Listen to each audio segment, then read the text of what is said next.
उत्तल दर्पण।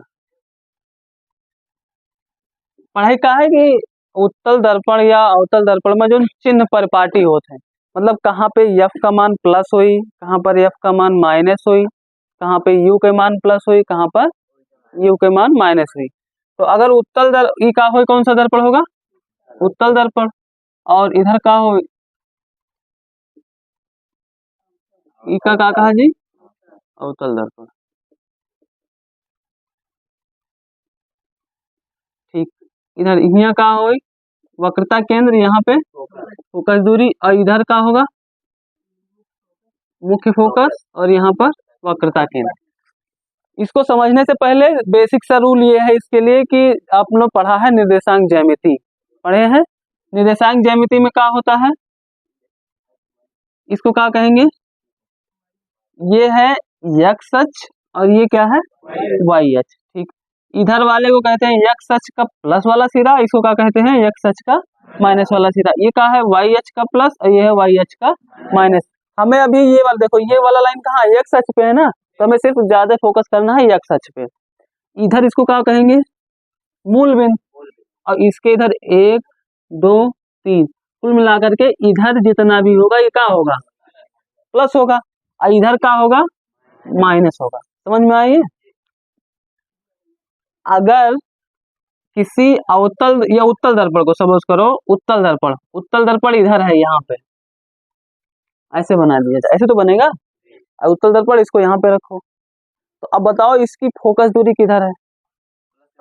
इधर प्लस के साइड में है ना, तो यहाँ पे हम लिख देते हैं कि इधर देखो, यहाँ पे इसकी फोकस दूरी, फोकस दूरी का होगा? एफ का मान का होगा? इधर है ना, तो इधर प्लस वाले सब मान है, जितने इधर है वो सब का हुई है प्लस, तो यहाँ पे फोकस दूरी का हुई? प्लस होगा ना। अच्छा बताओ, अगर यहाँ पे इसकी फोकस दूरी प्लस है, अगर वस्तु रखा जाएगा तो किधर रखा जाएगा? हमेशा बाईं तरफ वस्तु रहेगा, चाहे वो उत्तल दर्पण हो चाहे अवतल दर्पण हो। तो अगर हमेशा बाईं तरफ रखा जाएगा तो बाईं तरफ ये इधर पड़ेगा, हाँ इधर पड़ेगा, तो वस्तु की दूरी कहाँ होगी? वस्तु की दूरी, वस्तु की दूरी को क्या लिखेंगे? माइनस में लिखेंगे। वस्तु की दूरी कहाँ होगी? माइनस में। समझ में आओ कि नहीं? कोई दिक्कत है तेमा? फोकस दूरी उत्तल दर्पण की प्लस, क्यों? क्योंकि प्लस वाले सिरे में है, इधर है, ये वाला समझो यहाँ पे बना है। और वस्तु हमेशा बाईं तरफ रहेगी, तो बाईं तरफ का है? माइनस है। तो जब माइनस है तो वस्तु की दूरी क्या लिखा जी? माइनस, क्योंकि इधर माइनस वाली तरफ रहेगी। अब बात आएगा प्रतिबिंब की दूरी। प्रतिबिंब की दूरी v बराबर, देखो जब उत्तल दर्पण की बात करेंगे, किसकी बात? उत्तल दर्पण।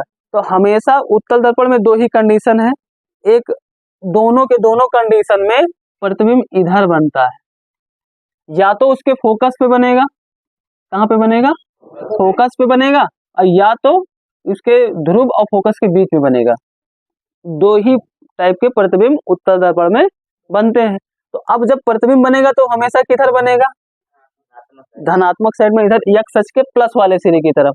तो हमेशा प्रतिबिंब की दूरी उत्तल दर्पण की लिए क्या लगाएंगे? प्लस लिखेंगे। ये याद रखिएगा।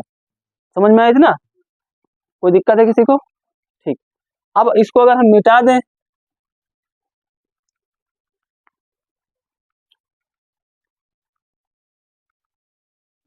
उत्तल दर्पण को लेके आओ। उत्तल दर्पण कहाँ होगा? ऐसे बनेगा, सपोज कर लो ऐसे बनेगा। अब इसकी फोकस दूरी क्या होगी? फोकस दूरी तो इधर होगी, और इधर क्या होता है? ये माइनस वाला सीधा, ये क्या है? प्लस वाला सीधा, तो माइनस इधर होगा, तो फोकस दूरी हमेशा अवतल दर्पण की क्या होगी? माइनस में। समझ में आया? और अगर वस्तु की दूरी लिखना होगा, वस्तु की दूरी u। अब बताओ वस्तु हमेशा किधर रहेगी? बाईं तरफ। जब बाईं तरफ रहेगी तो वस्तु की दूरी इधर माइनस है, इधर बाईं तरफ माइनस ही तो है, तो वस्तु की दूरी क्या लिखेंगे? माइनस, मतलब u हमेशा माइनस में रहेगा। अब प्रतिबिंब पे आ जाओ।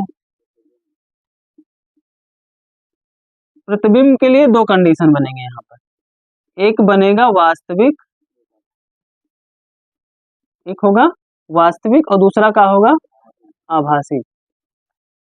अगर प्रतिबिंब वास्तविक बन रहा है, क्या बन रहा है?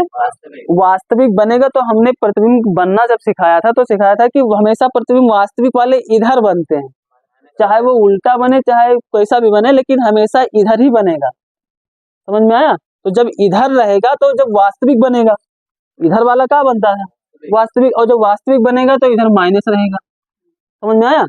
और अगर एक कंडीशन अवतल दर्पण में ऐसा होता है कि उसका प्रतिबिंब दर्पण के पीछे बनता है, मतलब इधर बनेगा। जब आभास तो इधर बनेगा तो आभासी होगा, और जब आभासी होगा तो उसकी दूरी का लिखेंगे प्लस में। आ गया समझ में? कोई दिक्कत है किसी को? समझ में आया इतना? ठीक जी।